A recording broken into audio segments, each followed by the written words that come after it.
زدني علما. اعوذ باللہ السمیع العلیم من الشیطان اللعین الرجیم.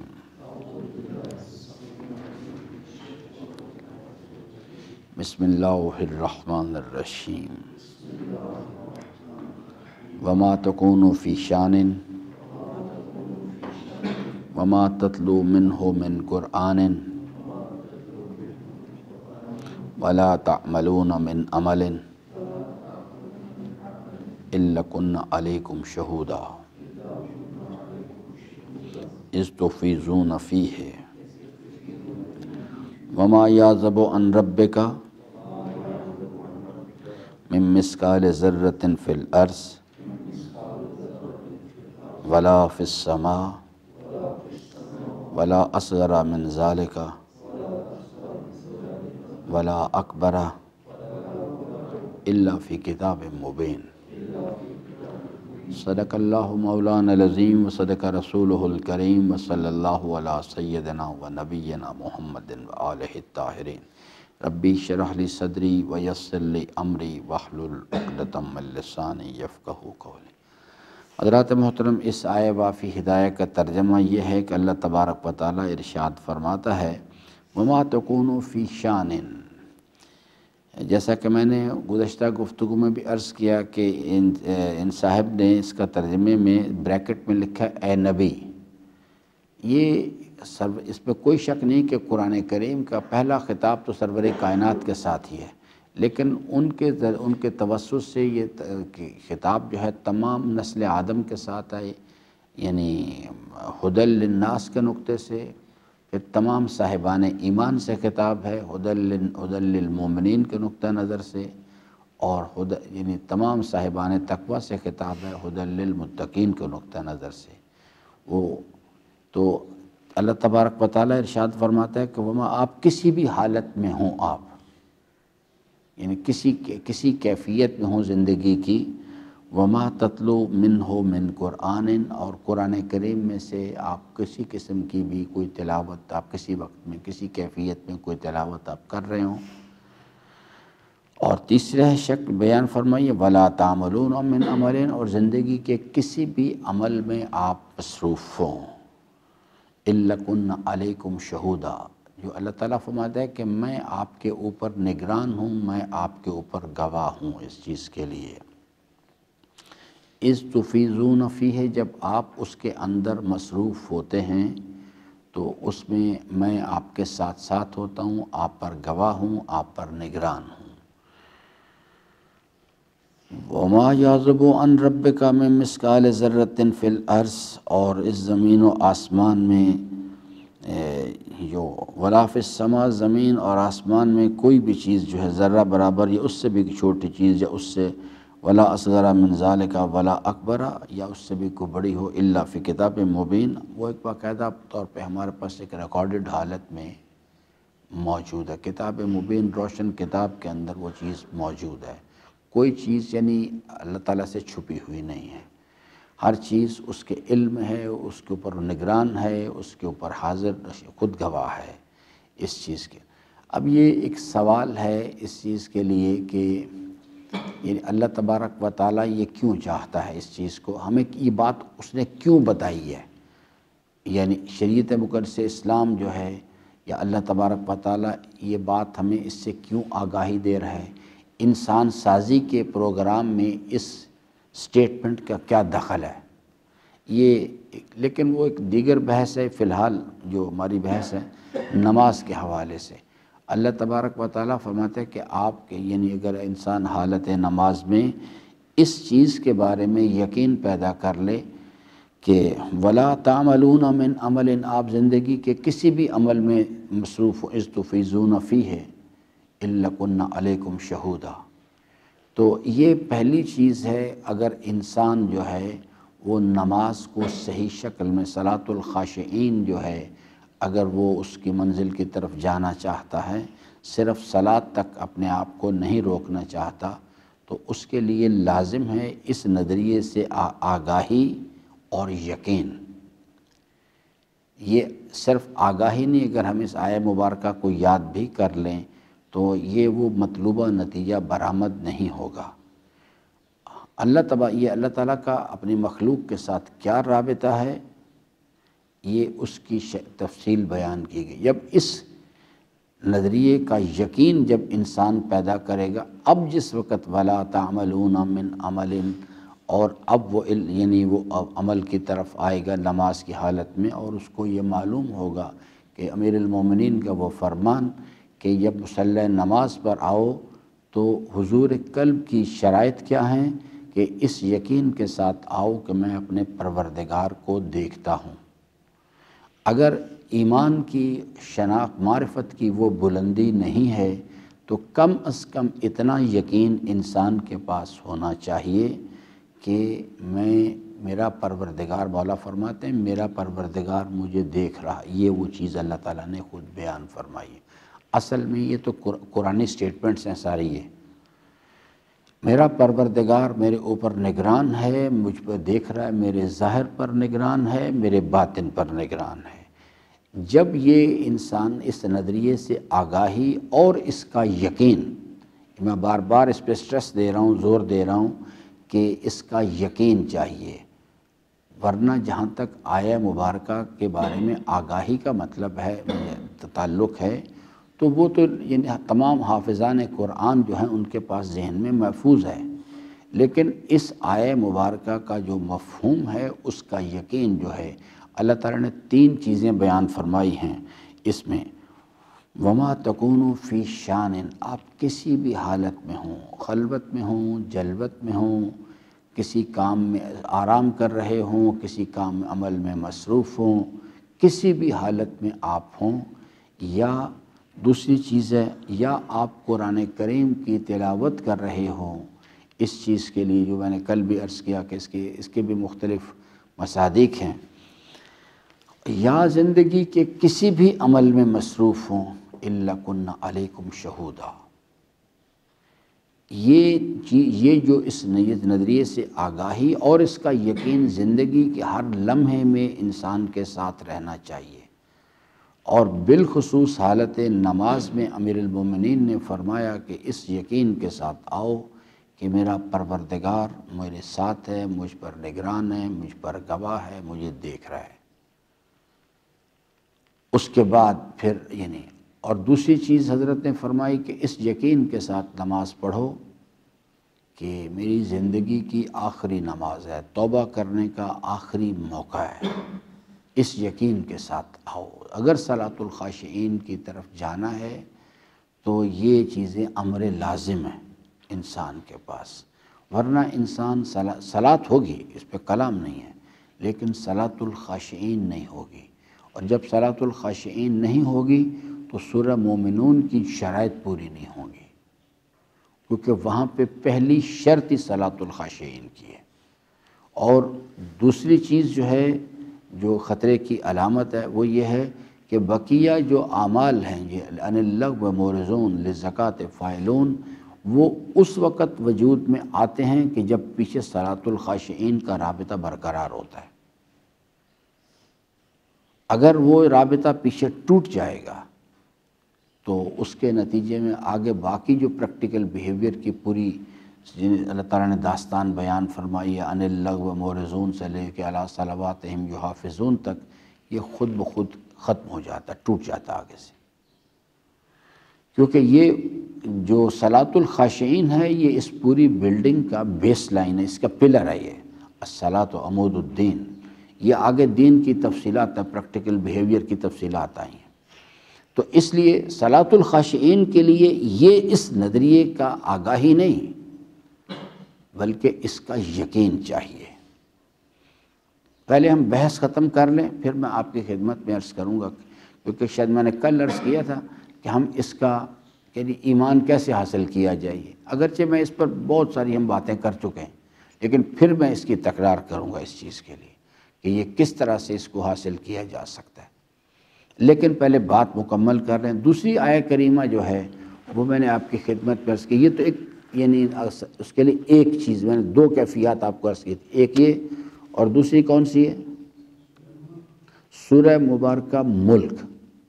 ٹھیک ہے جی، وہ نکالیں ذرا اس کو، اس کی آیہ مبارکہ نمبر 13 اور 14۔ اللہ تعالیٰ ارشاد فرماتا ہے اعوذ باللہ السمیع العلیم من الشیطان اللعین الرجیم بسم اللہ الرحمن الرحیم وَأَسِرُّوا قَوْلَكُمْ وَأَسِرُّوا قَوْلَكُمْ۔ آپ جب آپ کلام کرتے ہیں، چاہے حالت نماز میں ہو یا غیر حالت نماز میں، کسی شکل میں بھی، مثال کے طور پہ محفل میں بیٹھ کے بات کر رہے ہیں، کسی سے مخفی انداز میں بات کرتے ہیں، اَوِجْهَرُوا بِهِ، یا آپ ایک یعنی نماز مخفی انداز میں یعنی ظہر اثر کی پڑھ رہے ہیں، ہم نماز کی طرف ہی رہیں تاکہ جس پر بات ہو رہی ہے، یا فجر کی حالت میں، مغرب میں یا عشاء میں بلند آواز میں پڑھ رہے ہیں۔ لیکن اس کو صرف نماز تک محدود نہ کیجیے گا، زندگی کے ہر مسئلے میں اس کو اپلائی کر لیجیے گا اس چیز کو۔ لیکن چونکہ بحث نماز کی ہو رہی ہے، اس واسطے ہم اس کی عملی مثال کی طرف آتے ہیں۔ فجر کی نماز میں نماز کیسے پڑھی جاتی ہے؟ بالجہر، بلند آواز میں پڑھی جاتی ہے، چاہے انفرادہ پڑھیں یا جماعت کے ساتھ پڑھی جائے اسے۔ اور ظہر اور عصر جو ہے وہ اخفات کے ساتھ، یعنی مخفی انداز میں، خاموشی کے ساتھ پڑھی جاتی ہے۔ اللہ تعالیٰ فرماتا ہے وَأَسِرُّوا قَوْلَكُمْ، آپ اپنی مخفی انداز میں، آپ خاموشی کے ساتھ آپ گفتگو کر رہے ہوں، اَوِجْهَرُوا بِهِ، یا آپ بالجہر کلام کر، بلند آواز میں آپ بات کر رہے ہوں اس چیز کے لیے۔ اللہ تعالیٰ فرماتے ہیں کہ یہ دونوں چیزیں میرے لیے اممیٹیریل ہیں، میں نہ تمہارے کلام کے مخفی انداز کو دیکھتا ہوں اور نہ ہی میں تمہارے بلند آواز میں اگر آپ نماز پڑھتے ہیں تو مجھے اس سے کوئی، یہ مخفی اور بلندی کا جو کیفیت ہے، یہ کیفیات ہیں، اور اللہ تبارک و تعالی خالق الکیفیات ہے، اس کے لیے مخلوق کی کوئی چیز اس سے پوچھی نہیں۔ اللہ تعالیٰ فرماتا ہے انہ علیم بذات الصدور، ہم ظاہری نہ بلند آواز میں آپ الحمد پڑھ رہے ہوں یا ظہر و عصر میں مخفی انداز میں پڑھ رہے ہوں، ہم اس کے ظاہرات، ظاہری کیفیات کو نہیں دیکھتے۔ انہ علیم بذات الصدور، جب آپ یہ کہتے ہیں تکبیر تحریمہ اللہ اکبر، تو جیسے میں نے حضرت کا ارشاد گرامی عرض کیا کہ اللہ تبارک و تعالی اس زبان کی حرکت کو نہیں دیکھتا، وہ اس کے ظاہری کیفیات پر نظر نہیں کرتا۔ انہ علیم بذات الصدور، حضرت فرماتے عین اس وقت جب کہ زبان یہ کلمہ ادا کر رہی ہوتی ہے، وہ اپنے بندے کے قلب پہ نظر کرتا ہے کہ جو کچھ زبان بیان کر رہی ہے اس نظریے کا یقین اس کے قلب کے اندر موجود ہے یا نہیں۔ اللہ تعالیٰ کی نظر جو ہے وہ انسان کے ظاہر پر نہیں لگی ہوئی، اور اس میں جو چیز ہے وہ بھی یہی ہے کہ انما الاعمال بالنیات، کوئی بھی عمل انسان جب کرتا ہے اللہ تبارک و تعالی اس کے ظواہرات کی ریکارڈنگ تو ہو رہی ہوتی ہے، لیکن جزا و سزا کے لیے اس کے ظواہرات پر نظر نہیں کی جاتی، بلکہ اس کے پیچھے کار فرما جو نیت ہے۔ اب اللہ تعالیٰ فرماتے ہیں کہ جب آپ یہ بات کہتے ہیں، اب اس آیت کریمہ کو ذرا کھول کے سمجھنے کی کوشش کریں، وَأَسِرُّوا قَوْلَكُمْ، آپ یہ اللہ اکبر خاموشی کے ساتھ کہیں یا بلند آواز میں کہیں، ٹھیک ہے نا؟ آپ نے دیکھا نا کہ ہمارے جب ہم جماعت پڑھتے ہیں تو پیش نماز جب کہتے ہیں اللہ اکبر تو بعض لوگ بالکل خاموشی سے اللہ اکبر کہتے ہیں، بعض بلند آواز میں کہتے ہیں۔ اللہ تعالیٰ فرماتا ہے میرے لیے اممیٹیریل بات ہے یہ، انہ علیم بذات الصدور، میں عین اس وقت آپ کے اندر کیا چیز ہے میں اس پر نظر اور اس سے آگاہ ہوں۔ حضرت فرماتے ہیں کہ اگر جس وقت انسان تکبیر تحریمہ کہتا ہے، اس تکبیر تحریمہ کیا چیز ہے؟ اللہ اکبر، یہ ایک لفظیں ہیں، ان لفظوں کے معانی ہیں، معانی کے اندر مفہوم ہے، وہ مفہوم کیا چیز ہے؟ حضرت امام صادق علیہ السلام نے پوری تفصیل سے سمجھائی بات۔ امام نے جب ایک آدمی یہ بات کر رہا تھا تو امام نے اس کو سمجھانے کے لیے کہا کہ یہ عزیز یہ بتاؤ کہ اللہ اکبر کا کیا مطلب ہے؟ ٹھیک ہے، تو اس نے کہا جی اللہ سب سے بڑا ہے۔ تو امام علیہ السلام نے ارشاد فرمایا کہ عزیز جو کچھ تم نے کہا ہے کہ اللہ اکبر کا یہ مطلب ہے تو سب سے پہلی یعنی غلطی تو یہ ہوئی ہے کہ تم اللہ کو مخلوق کی صف میں لے آئے ہو، یعنی آپ نے اللہ کے لیے وہ صفت بیان کی ہے اپنی طرف سے۔ فرمایا کہ اللہ کا کام بڑا ہونا نہیں ہے، بڑا ہونا تو مخلوق کا کام ہے، لمبائی کے لحاظ سے بڑا ہے، چوڑائی کے لحاظ سے بڑا ہے، قدرت کے لحاظ سے بڑا ہے، کس لحاظ سے بڑا ہے؟ بڑا ہے تو جہاں پر بڑائی ہوگی وہاں چھوٹائی بھی ہوگی، اور اس بڑے سے بڑا بھی کوئی ہوگا۔ فرمایا کہ اللہ تبارک و تعالی اللہ اکبر کا یہ مطلب نہیں ہے کہ اللہ سب سے بڑا ہے۔ فرمایا اللہ اکبر کا مطلب ہے یہ اقرار کرنا کہ اللہ اکبر من ان یوصفا، اللہ تبارک و تعالیٰ کی ذات بزرگ و برتر ہے، اس سے بالاتر ہے کہ اس کی مخلوق آئے اور آ کے اس کا وصف بیان کرے۔ اللہ اکبر کا یہ مطلب ہے۔ اب جب ہم نماز میں آ کے کہتے ہیں تکبیر تحریمہ کہتے ہیں اللہ اکبر، تو زبان پر تو کلمہ ہے اللہ اکبر، لیکن اس نظریے کا مفہوم جو چھٹے امام نے بیان کیا ہے اس کا یقین چاہیے۔ یاد رکھیے گا، اس کا یقین چاہیے۔ جو اللہ تعالیٰ فرماتے ہیں نا، ہم ظواہرات کو نہیں دیکھتے بالکل بھی، ہم اس انہ علیم بذات الصدور، جب زبان اللہ اکبر کہہ رہی ہوتی ہے تو ہم اس وقت دیکھتے ہیں اس کے سینے کے اندر کیا چیز ہے۔ جو کچھ یہ بیان کر رہا ہے اس نظریے کا یقین، میری عظمت و جلال کا یقین اندر ہے تو ہم اس کے اوپر حضرت فرماتے ہیں اگر یہ چیز زبان اور اندرون کی کیفیات میں آپس میں ہم آہنگی ہے تو بقیہ نماز پر بھی نظر کی جاتی ہے، اور اگر صرف اندر جو ہے یعنی مخلوق کی بزرگی کا یقین ہے، دنیا کے مفاد کا یقین ہے، دنیا کے ظواہرات کا، اور زبان کلمہ کہہ رہی اللہ اکبر، تو حضرت فرماتے ہیں جب یہ تضاد ہوتا ہے تو نماز وہیں ختم ہو جاتی ہے، اسی جگہ نماز ختم ہو جاتی ہے۔ اس واسطے کہ انسان ایک غلط سٹیٹمنٹ دے رہا ہوتا ہے، ایک غلط سٹیٹمنٹ دی جا رہی ہوتی ہے۔ جیسے سورہ منافقون میں اللہ تعالیٰ نے فرمایا نا کہ وہ لوگ آئے، انہوں نے آ کے بارگاہ رسول اسلام میں کیا کہا، ہم گواہی دیتے ہیں کہ آپ اللہ کے رسول ہیں۔ اللہ تبارک و تعالیٰ نے جواب میں فرمایا کہ یہ جو کچھ زبان سے باتیں کر رہے ہیں ہم جانتے ہیں کہ آپ اپنے پروردگار کے رسول ہیں، اور آپ کا پروردگار میں گواہی دیتا ہوں اس چیز کی کہ ان المنافقون لکاذبون، یہ جھوٹ بول رہے ہیں سارے۔ بالکل وہی کیفیت ہوتی ہے جب ایک انسان کا قلب اس نظریے کے یقین سے خالی، اللہ اکبر ایک کلمہ ہے، اس کے اندر ایک مفہوم معنی ہے، معانی کے اندر مفاہیم ہے، اس کا یقین چاہیے ہوتا ہے اصل میں۔ تو جب ہمارے پاس وہ یقین نہیں ہوتا اور ہم کہتے ہیں اللہ اکبر، تو اللہ تعالیٰ کہتا ہے کہ آپ مجھے دھوکہ دینا چاہتے ہیں۔ یہ اس کی مہربانی ہے کہ جاؤ جا کے یاد کر کے اور سمجھ کے آؤ بات کو، پھر آ کے بات کر، ورنہ اگر وہ کہنے کہ نکل جاؤ یہاں سے، تم مجھے دھوکہ دینا چاہتے ہو۔ یہ جو سورہ مبارکہ بقرہ کی بحث ہے، یخادعون اللہ والذین آمنوا، یہی بحث ہے اصل میں۔ اب یہاں پر یہ صرف لفظیں ادا نہیں کرنی ہوتی اور ان کے مخارج نہیں ٹھیک کرنے ہوتے، اصل چیز اللہ کی نظر کس پہ لگی ہوئی ہے، وہ اس چیز کے لیے ایک تو ہمارے اوپر نگران ہے، ہمارے اوپر گواہ ہے، اور اب کہتے ہیں کہ اب آپ میرے سے جب آپ یعنی آ گئے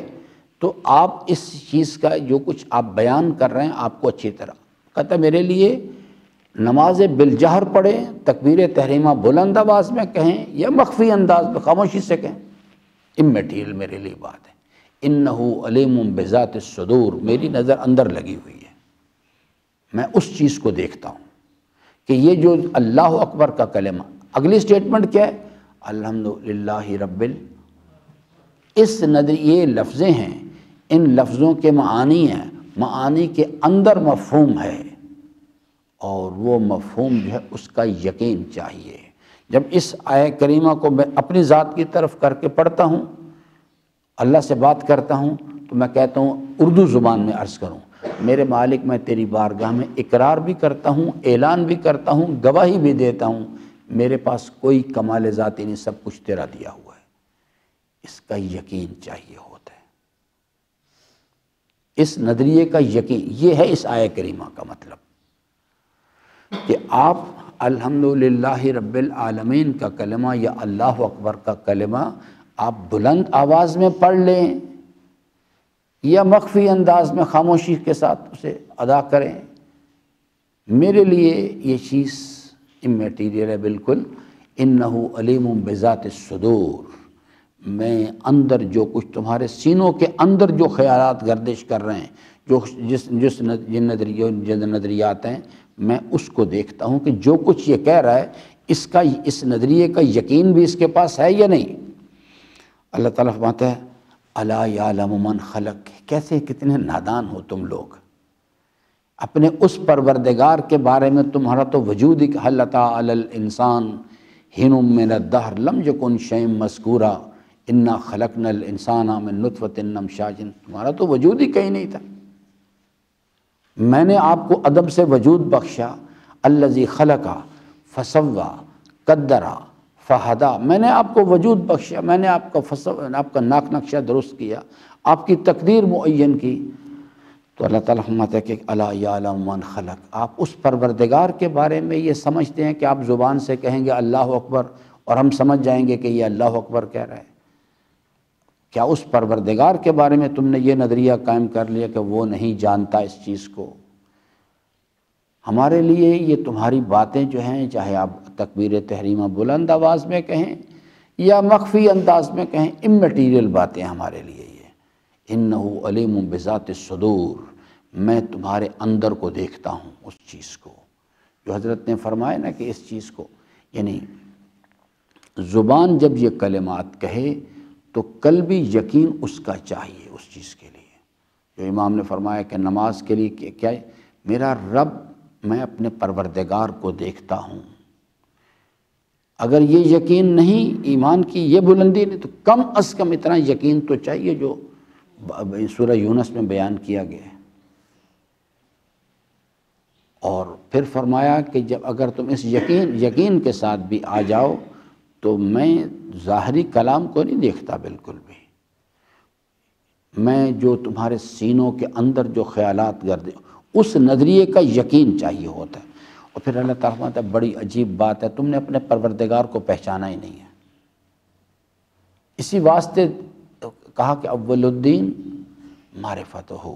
نمازیں پڑھنے سے پہلے جس نے نماز کا حکم دی ہے، جس نے تمہیں وجود بخشا، اس کی معرفت حاصل کرو، اس کے ساتھ تمہارا من آئینہ کی بحث میں میں نے پوری تفصیل سے سمجھایا تھا۔ من آئینہ سے کہ انسان کو جاننا چاہیے وہ کہاں سے آیا ہے، اس کا اوریجن کیا ہے، کس نے پیدا کیا ہے، اور اگر کوئی پیدا کرنے والا ہے تو میں نے پوری عرض جاننا چاہیے وہ کس شان کا مالک ہے۔ الا یعلم من خلق، یہی وہ سوال ہے، وہ کس شان کا، اس کا میرے ساتھ کیا رابطہ ہے۔ یا ایھا الناس انتم الفقراء الی اللہ، یہ رابطہ ہے اللہ کے ساتھ، تم سب کے سب محتاج محض ہو،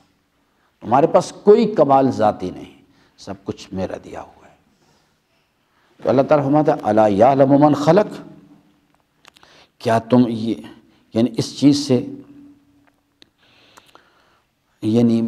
تم نے یہ نظریہ قائم کر لیا اپنے پروردگار کے بارے میں کہ وہ تمہارے بارے میں نہیں آگاہ، یعنی تم اپنی ان ظاہری باتوں سے جو یعنی نماز میں کیفیت میں بلند آواز میں بیان کرتے ہو، تو ہم اس چیز سے دھوکہ کھا جائیں گے اس چیز سے۔